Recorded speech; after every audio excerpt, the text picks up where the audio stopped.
Dear colleagues, excellencies, before we conclude this session of the general debate, I would like to tell you that one delegation has requested to exercise the right of reply. I would like to remind members that statements made in exercise of the right of reply are limited to 10 minutes for the first intervention and 5 minutes for the second intervention, and that delegations must take the floor from their seats. I now give the floor to the representative of India.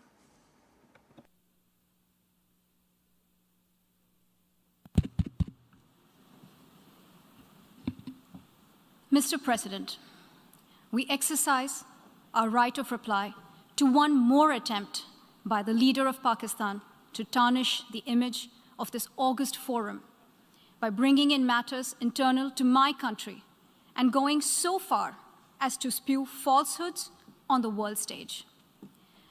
While such statements deserve our collective contempt and sympathy for the mindset of the person who utters falsehood repeatedly, I am taking the floor to set the record straight.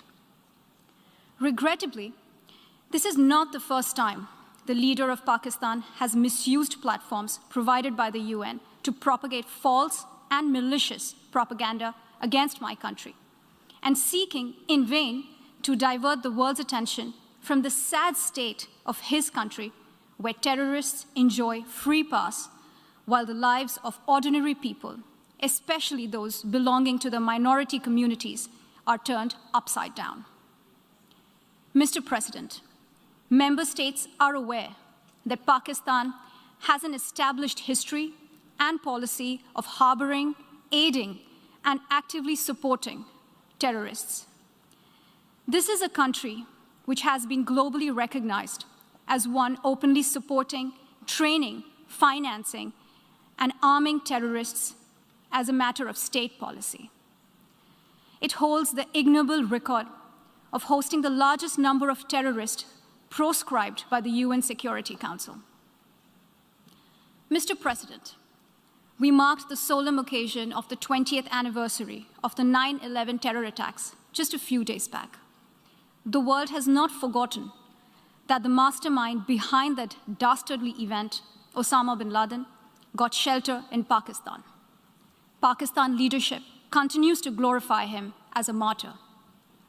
Regrettably, even today, we heard the leader of Pakistan trying to justify acts of terror. Such defense of terrorism is unacceptable in the modern world. We keep hearing that Pakistan is a victim of terrorism. This is the country which is an arsonist disguising itself as a firefighter. Pakistan nurtures terrorists in their backyard in the hope that they will only harm their neighbors. Our region, in fact, the entire world, has suffered because of their policies. On the other hand, they are trying to cover up sectarian violence in their country as acts of terror. Mr. President, this is also the country that still holds the despicable record in our region of having executed a religious and cultural genocide against the people of what is now Bangladesh. As we mark the 50th anniversary this year of that horrid event in history, there is not even an acknowledgement, much less accountability. Today, the minorities of Pakistan, the Sikhs, the Hindus, the Christians, live in constant fear and state-sponsored suppression of their rights. This is a regime where anti-Semitism is normalized by its leadership and even justified. Dissenting voices are muzzled daily, and enforced disappearances and extrajudicial killings are well documented. Mr. President, unlike Pakistan, India is a pluralistic democracy with a substantial population of minorities who have gone on to hold highest offices in the country, including as President, Prime Minister, Chief Justices, and Chiefs of Army Staff. India is also a country with a free media and an independent judiciary that keeps a watch and protects our Constitution. Pluralism is a concept which is very difficult to understand for Pakistan, which constitutionally prohibits its minorities from aspiring for high offices of the state. The least they could do is introspect before exposing themselves to ridicule on the world stage. Finally, Mr. President, let me reiterate here that the entire Union territories of Jammu and Kashmir and Ladakh were, are, and will always be an integral and inalienable part of India. This includes the areas that are under the illegal occupation of Pakistan. We call upon Pakistan to immediately vacate all areas under its illegal occupation. Mr. President, allow me to be categorical about India's position. We desire normal relations with all our neighbors, including Pakistan.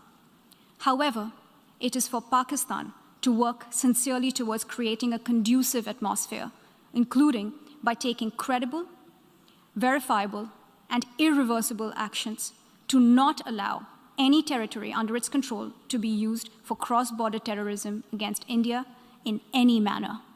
I thank you, Mr. President. I thank the distinguished representative of India, and I now give the floor for 10 minutes to the distinguished representative of Pakistan.